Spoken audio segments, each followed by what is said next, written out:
Hello everyone, this is Arun from book my service. Book my service partner యాప్లో join అయిన ప్రతి ఒక్క service ప్రొవైడర్కి కామన్గా ఉండే క్వశ్చన్స్ని, అలానే యాప్ని ఎలా యూస్ చేయాలి అన్న డౌట్స్ ఉన్న ప్రతి ఒక్కరి డౌట్స్ని క్లారిఫై చేసేందుకు మేము ఈ వీడియో అనేది రెడీ చేసాము. కాబట్టి ప్రతి ఒక్కళ్ళు చివరి వరకు చూడండి, మీకు ఏ డౌట్స్ ఉన్నా కూడా క్లారిఫై అవుతాయి.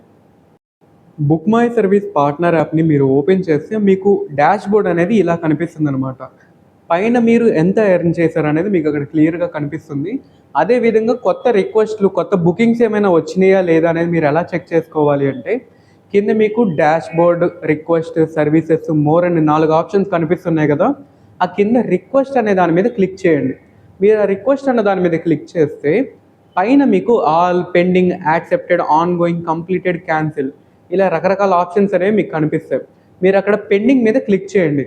అంటే ఆ పెండింగ్ రిక్వెస్ట్ని ఇంకా ఎవరు యాక్సెప్ట్ చేయలేదు. మీరు చేయగలిగితే మీరు ఆ రిక్వెస్ట్ని యాక్సెప్ట్ చేసి లొకేషన్కి వెళ్ళి వర్క్ చేసుకోవచ్చు అని అర్థం. అలాగా అన్ని రిక్వెస్ట్లు కలిపి ఆల్లో ఉంటాయి. మీరు యాక్సెప్ట్ చేసుకోగలిగిన రిక్వెస్ట్లన్నీ పెండింగ్లో ఉంటాయి. మీరు ఏదైతే రిక్వెస్ట్ని యాక్సెప్ట్ చేస్తారో, ఏదైతే బుకింగ్ని యాక్సెప్ట్ చేస్తారో ఆ బుకింగ్స్ అన్నీ యాక్సెప్టెడ్ లిస్ట్లో ఉంటాయి. అదేవిధంగా మీరు చేస్తున్న వర్క్స్ అన్నీ ఆన్ గోయింగ్లో ఉంటాయి. అదేవిధంగా మీరు కంప్లీట్ చేసుకున్న వర్క్స్ అన్నీ కంప్లీటెడ్ లిస్ట్లో ఉంటాయి అన్నమాట. ఇప్పుడు వచ్చేసరికి మనం ఒక బుకింగ్ని ఎలా యాక్సెప్ట్ చేయాలనేది చూద్దాము. ఇక్కడ పెండింగ్ లిస్ట్లో ఉన్న కనిపిస్తున్న ఈ బుకింగ్ని ఓపెన్ చేస్తే దీన్ని బుకింగ్ ఐడి అంటారనమాట. అంటే ఇప్పుడు మీరు బుక్ మై సర్వీస్ కంపెనీకి కాల్ చేసినప్పుడు మీరు ఏదైనా క్వరీ కానీ, మీకు ఏదైనా డౌట్ కానీ ఏమైనా ఉంటే, సార్ ఇలా పలానా బుకింగ్ ఐడి గురించి నేను మాట్లాడాలనుకుంటున్నానండి అని 100000 ఇది బుకింగ్ ఐడి అనమాట. ఈ 1000 అనే బుకింగ్ ఐడి గురించి నేను మాట్లాడాలనుకుంటున్నాను సార్ అని చెప్పి మీరు మాకు చెప్పారు అంటే, ఓకే ఈ బుకింగ్ ఐడి గురించా అని చెప్పి మేము దాన్ని ఓపెన్ చేస్తాం అనమాట. సో ఇక్కడ మన కమ్యూనికేషన్ మొత్తం బుకింగ్ ఐడి మీద డిపెండ్ అయి ఉంటుంది. కింద మీరు చూస్తే బుకింగ్ డేట్ అలానే స్కెడ్యూల్ డేట్ అని 2 ఆప్షన్స్ కనిపిస్తున్నాయి మీకు. ఆప్షన్స్ కాదు, 2 డేట్స్ అనేవి కనిపిస్తున్నాయి. బుకింగ్ డేట్ అంటే కస్టమర్ ఏ తారీఖున బుక్ చేసుకున్నాడు అని, అదేవిధంగా స్కెడ్యూల్ డేట్ అంటే కస్టమర్ ఏ తారీఖున వర్క్ కావాలి అనుకుంటున్నాడు అని అర్థం అనమాట. బుకింగ్ డేట్ అంటే ఈరోజు నేను బుక్ చేసుకుంటున్నాను, నాకు ఎల్లుండకు వర్క్ కావాలి అంటే నేను ఈరోజు బుక్ చేసుకుంటున్నానని బుకింగ్ డేట్లో ఈరోజు డేట్ కనిపిస్తుంది. నాకు ఎల్లుండకు వర్క్ కావాలి కాబట్టి స్కెడ్యూల్ డేట్లో ఎల్లుండకు కనిపిస్తుంది అనమాట. ఎల్లుండ నాకు మధ్యాహ్నం 12 గంటలకు వర్క్ కావాలి అని నేను మెన్షన్ చేసుకుంటాను. ఇక్కడ వరకు ఓకేనా? మీరు అదేవిధంగా పైన ఇంకొక ఆప్షన్ ఉంటుందన్నమాట, సీ ఆన్ మ్యాప్ అని, లొకేట్ ఆన్ మ్యాప్ అని ఒక ఆప్షన్ అనేది కనిపిస్తుంది. మీరు దాని మీద క్లిక్ చేశారు అంటే మీ లొకేషన్ దగ్గర నుంచి కస్టమర్ లొకేషన్కి ఎంత దూరం ఉందనేది మీరు క్లియర్గా చూడొచ్చు. అంటే మీకు అది లొకేషన్ దగ్గరలో ఉందో, దూరంలో ఉందో, లేకపోతే ఏ దారి నుంచి వెళ్ళాలి, ఈ డీటెయిల్స్ మొత్తం మ్యాప్లో మీకు క్లియర్గా కనిపిస్తాయి. మీరు బ్యాక్ వచ్చేస్తే బుకింగ్ ఐడిని మళ్ళీ ఓపెన్ చేయండి. మీరు ఓపెన్ చేసి కొద్దిగా పైకి స్క్రోల్ చేస్తే సర్వీస్ ఇన్ఫో అని మీకు కనిపిస్తుంది, చూసారా? అంటే ఆ బుకింగ్కి సంబంధించిన డీటెయిల్స్ అనమాట. ప్లంబర్ అయితే ప్లంబర్ అని ఉంటుంది, ఎలక్ట్రీషియన్ అయితే ఎలక్ట్రీషియన్ ఉంటుంది, కార్పెంటర్ అయితే కార్పెంటర్ అని ఉంటుంది, క్లీనింగ్ అయితే క్లీనింగ్ అని ఉంటుంది. అలా ఏ సర్వీస్కి సంబంధించిన వర్క్స్ అనేవి ఆ సర్వీస్ ప్రొవైడర్కి మాత్రమే కనిపిస్తాయి అన్నమాట. ఇక్కడ ఇది వచ్చేసరికి వర్క్, ఏం వర్క్ చేయాలి అనేది, అదేవిధంగా టోటల్ వర్క్ అనేది ఎంత వాల్యూ, అంటే ఈ వర్క్ నేను చేస్తే నాకు ఎంత అమౌంట్ వస్తాయి అనేది మీకు ఇక్కడ కనిపిస్తుంది అనమాట.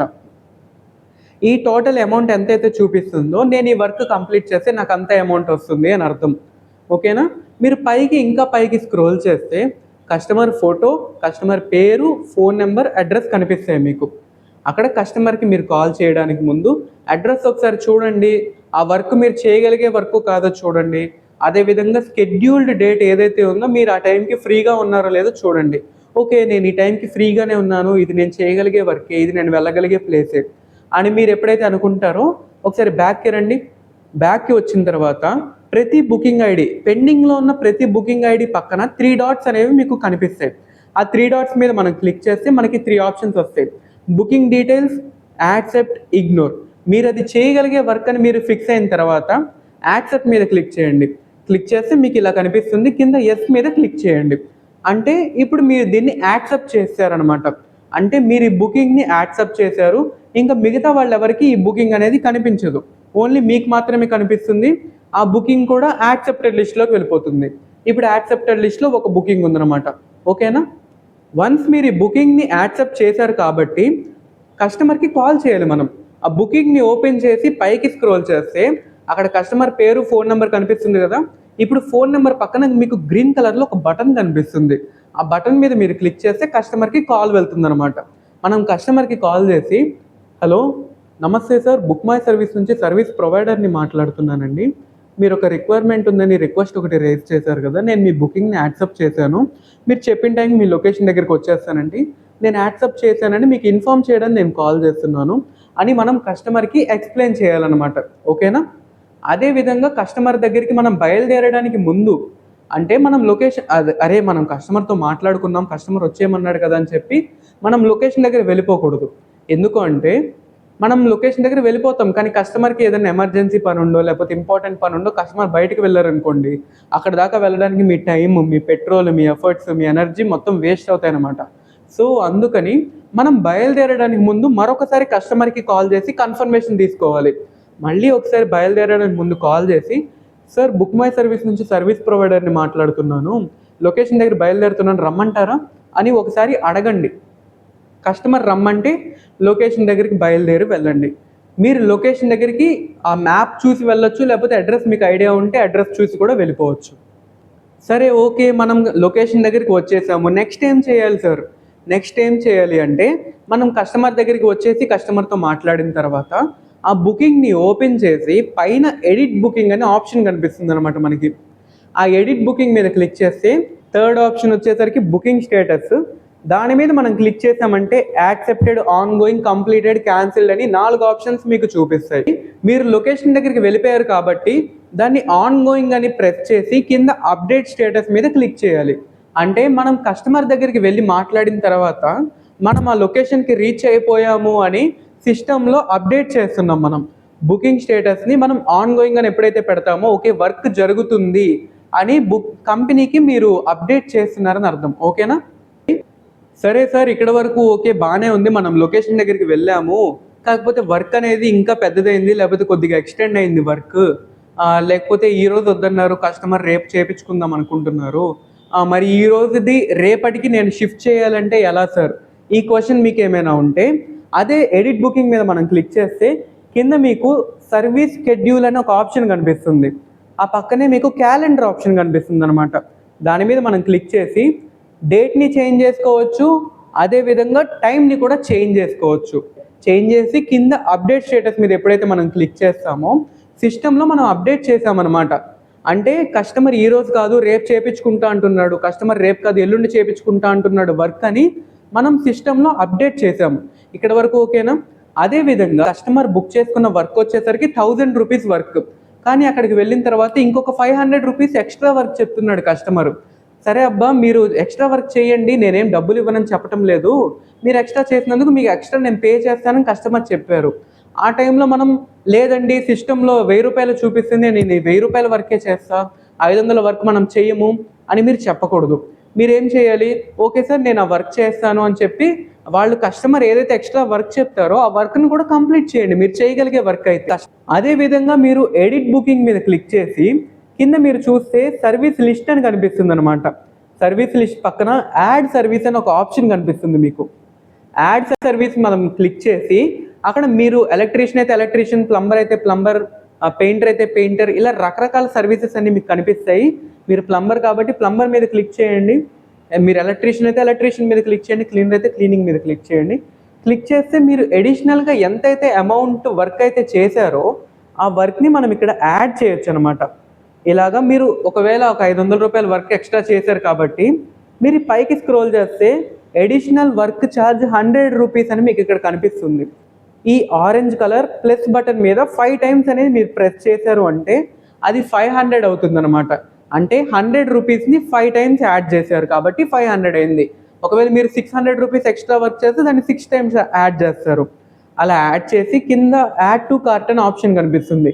ఆ యాడ్ టు కార్ట్ మీద మనం క్లిక్ చేసి అదే విధంగా క్లిక్ చేసిన తర్వాత అప్డేట్ స్టేటస్ మీద క్లిక్ చేయాలి. అంటే మనం ఎక్స్ట్రా వర్క్ చేసిన తర్వాత నేను ఈ వర్క్ అనేది ఎక్స్ట్రా చేశాను, కస్టమర్ నాతో ఈ ఎక్స్ట్రా వర్క్ చేయించుకున్నాడు అని మనం సిస్టంలో ఎంటర్ చేస్తున్నాం అనమాట.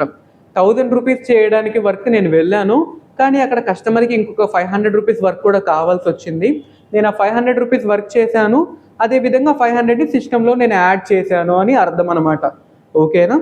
అలా మీరు యాడ్ చేసిన తర్వాత కింద అప్డేట్ స్టేటస్ మీద మనం క్లిక్ చేయాలి. మనం ఏం చేంజ్ చేసినా కూడా కింద అప్డేట్ స్టేటస్ మీద క్లిక్ చేయాలి. మనం లొకేషన్ దగ్గరికి వచ్చినప్పుడు ఆన్ గోయింగ్ అని మార్చి అప్డేట్ మీద నొక్కాము. కస్టమర్ డేట్ టైం మార్చమన్నప్పుడు డేట్ టైం మార్చి అప్డేట్ స్టేటస్ మీద నొక్కాము. కస్టమర్కి ఎడిషనల్గా వర్క్ చేయించుకున్నాడు కాబట్టి ఆ ఎడిషనల్ వర్క్ని యాడ్ సర్వీస్ మీద మనం యాడ్ చేసి అప్డేట్ స్టేటస్ నొక్కామన్నమాట. అంతే, చాలా సింపుల్గా ఉంటుంది. అప్డేట్ మీద నొక్కేస్తాం. ఓకే, లొకేషన్ దగ్గరికి వెళ్ళాము, ఆన్ గోయింగ్ అని మార్చాము, కస్టమర్ ఎక్స్ట్రా వర్క్ చేయించుకున్నాడు, ఆ ఎక్స్ట్రా వర్క్ని మనం యాడ్ చేసాము. ఒకవేళ వర్క్ చేయించుకోకపోతే మనం ఏమి యాడ్ చేయాల్సిన పని లేదు. అలా యాడ్ చేసాము. ఇప్పుడు వర్క్ కంప్లీట్ అయిపోయింది. కంప్లీట్ అయిపోయిన తర్వాత నేను ఇప్పుడు ఏం చేయాలి అంటే ఎడిట్ బుకింగ్ మీద మళ్ళీ ఎడిట్ బుకింగ్ మీద క్లిక్ చేసి బుకింగ్ స్టేటస్ మీద క్లిక్ చేసి కంప్లీటెడ్ మీద నొక్కాలన్నమాట. కంప్లీటెడ్ మీద నొక్కి అప్డేట్ స్టేటస్ మీద మనం క్లిక్ చేయాలి. మనం ఎప్పుడైతే ఇలా కంప్లీటెడ్ నొక్కుతామో ఆ బుకింగ్ అనేది కంప్లీటెడ్లోకి వెళ్ళిపోతుంది అనమాట. అంటే మీరు ఆ బుకింగ్ని కంప్లీట్ చేసేసారు అని. వన్స్ కంప్లీట్ అయిపోయిన తర్వాత మీరు కస్టమర్ దగ్గర మనీ తీసుకోవచ్చు. అదేవిధంగా మనం మనీ తీసుకోవడం ఎంతైతే ఇంపార్టెంటో అదేవిధంగా కస్టమర్ని మనం రివ్యూ అనేది అడగాలన్నమాట. సార్, ఇలా నేను వర్క్ చేశాను కదా బుక్ మై సర్వీస్ నుంచి, కొంచెం నాకు రివ్యూ ఇవ్వండి సార్, మీ రివ్యూ నాకు చాలా హెల్ప్ అవుతుంది అని మనం కస్టమర్ని అడిగి మంచిగా రివ్యూ అనేది తీసుకోవాలి. మీరు చేసుకున్న వర్క్ని బట్టి, మీరు అక్కడ చేసిన వర్క్ని బట్టి మీకు ఏ రివ్యూ ఇస్తాడనేది అది అతని ఇష్టం అనమాట. మనం ఏదైనా చిన్న చిన్న మిస్టేక్స్ చేస్తే మనం మిస్టేక్స్ని సరి చేసుకోవచ్చు. అదేవిధంగా అతను మంచి రివ్యూ ఇస్తే అది వెల్ అండ్ గుడ్, అది మనకి ఇంకా చాలా హెల్ప్ అవుతుంది. మనకి నెక్స్ట్ ఇంకా ఎక్కువ సర్వీసెస్ వస్తాయి అనమాట. మనం ఎప్పుడైతే మంచి రివ్యూని మంచి రేటింగ్ని మేనేజ్ చేసుకుంటూ వస్తామో మనకి ఇంకా కొత్త రిక్వెస్ట్ అనేవి ఎక్కువ వస్తాయి అనమాట. ఓకే, నేను కస్టమర్ దగ్గరికి వెళ్ళాను, నీట్గా వర్క్ చేసుకున్నాను, ఆన్ గోయింగ్ అని మార్చాను, కంప్లీటెడ్ చేసుకుని కంప్లీటెడ్ అని మార్చాను, అదేవిధంగా కస్టమర్ దగ్గర రివ్యూ కూడా నేను తీసుకున్నాను, బుకింగ్ని నేను మంచిగా చేశారు, అంతా బాగానే ఉంది. కానీ బుకింగ్ కంప్లీట్ అయిపోయిన తర్వాత మీరు చేసిన వర్క్లో నుంచి 5% అమౌంట్ అనేది మీకు ఇక్కడ కింద చూపిస్తుంది అనమాట. అంటే ఆ 5% కమిషన్ అమౌంట్ ఎంతైతే ఉందో ఆ అమౌంట్ని మీరు కంపెనీకి అప్పటికప్పుడు పే చేసుకుంటూ ఉండాలన్నమాట. ఇక్కడ మనం పే మీద క్లిక్ చేసి మీకు ఇక్కడ పైన చూపిస్తున్న ప్రాసెస్లో మీరు కంప్లీట్ చేశారు అంటే మీరు కంపెనీకి ఎప్పటికప్పుడు అమౌంట్ని పే చేసేసేయచ్చు అనమాట. ఒకసారి ప్రాసెస్ చూపిస్తాను, చూడండి. యాప్ ఓపెన్ చేసిన తర్వాత అక్కడ వ్యూ డీటెయిల్స్ మీద క్లిక్ చేయండి. పైన మీకు చూపిస్తున్న విధంగా పే నౌ మీద క్లిక్ చేయండి. రేజర్ పే అనే దాన్ని సెలెక్ట్ చేసుకోండి. లోడింగ్ కంప్లీట్ అయిన తర్వాత పైన మీకు కనిపిస్తున్న యూపీఐ ఆప్షన్ని క్లిక్ చేయండి. మీ ఫోన్ నెంబర్ని ఆ ప్లేస్లో కనిపిస్తున్న విధంగా ఎంటర్ చేసి కింద కంటిన్యూ అనే బటన్ మీద క్లిక్ చేయండి. మీరు ఎంత కమిషన్ అమౌంట్ అయితే కంపెనీకి పే చేయాలో ఆ అమౌంట్ పే చేయాలి అని ఒక రిక్వెస్ట్ అనేది మీ ఫోన్పే అయితే ఫోన్పే, గూగుల్ పే అయితే గూగుల్ పేకి వెళ్తుంది. మీరు ఫోన్పే ఓపెన్ చేసిన తర్వాత అక్కడ మీకు పే నౌ అని కనిపిస్తుంది. ఆ పే నౌ మీద క్లిక్ చేసి మీరు అమౌంట్ని పే చేసేసేయచ్చు. ఈ విధంగా ప్రాసెస్ ఏదైతే నేను చెప్పానో మీరు ప్రతి బుకింగ్ని యాక్సెప్ట్ చేసిన తర్వాత ఈ ప్రాసెస్ అనేది 2-3 బుకింగ్స్ ఫాలో అయ్యారంటే మీకు క్లియర్గా అర్థమైపోతుంది. అదేవిధంగా మీరు ఎప్పుడు ఏ బుకింగ్ వచ్చినా కూడా నీట్గా కంప్లీట్ చేసుకుని రాగలరు. సో ఈ విధంగా ప్రాసెస్ అనేది ఉంటుంది. యాప్ ఇలా వర్క్ అవుతుంది. మీకు ఏ డౌట్స్ ఉన్నా కూడా మీరు కంపెనీ కస్టమర్ కేర్ నెంబర్కి కాల్ చేయండి. మేము ఏ టైం అయినా కూడా మేము మీకు సమాధానం చెప్తాము. సో అదేవిధంగా మీరు గుర్తుపెట్టుకోవాల్సిన ఇంకొక ఇంపార్టెంట్ విషయం ఏంటి అంటే మీరు ఒక బుకింగ్ని యాక్సెప్ట్ చేసిన తర్వాత అది 2 రోజుల కంటే ఎక్కువ రోజులు మీ యాక్సెప్టెడ్ లిస్ట్లో ఉండకూడదు అనమాట. ఎయితర్ మీరు దాన్ని త్వరగా కంప్లీట్ చేసేసేయాలి, లేకపోతే కంపెనీ కస్టమర్ కేర్ నెంబర్కి కాల్ చేసి మాకు ఇన్ఫామ్ చేయండి. ఈ పలానా బుకింగ్ ఐడి నుంచి కస్టమర్ దగ్గర నుంచి మాకు ఎలాంటి రెస్పాన్స్ రావటం లేదు, నేను ఆ బుకింగ్ని నిన్న యాక్సెప్ట్ చేశాను, అది ఇంకా కంప్లీట్ అవ్వలేదు సార్ అని చెప్పి మాకు మీరు ఇన్ఫామ్ చేయండి, మేము దాని గురించి చూస్తాము. అలాగా మీరు ఎక్కువ రిక్వెస్ట్ని యాక్సెప్ట్ చేసి పెట్టుకోకుండా ఎప్పటికప్పుడు 2-3 రిక్వెస్ట్ని యాక్సెప్ట్ చేసుకోండి, వాటిని కంప్లీట్ చేసుకొని మళ్ళీ కొత్త యాడ్ చేసుకోండి. అలాగా ప్రతిదీ జాగ్రత్తగా చేసుకోండి. ఎక్కువ మీ లిస్ట్లో ఉండకుండానే చూసుకోండి. అంటే మీరు చేసుకోవాల్సిన లిస్ట్ అనేది ఎక్కువ అవ్వకుండా ప్రతి 2-3 రిక్వెస్ట్లే ఉండేటట్టు మీరు జాగ్రత్తగా చూసుకుని చేసుకోండి. మీకు ఏ డౌట్ వచ్చినా కూడా మీరు మాకు కాల్ చేయొచ్చు.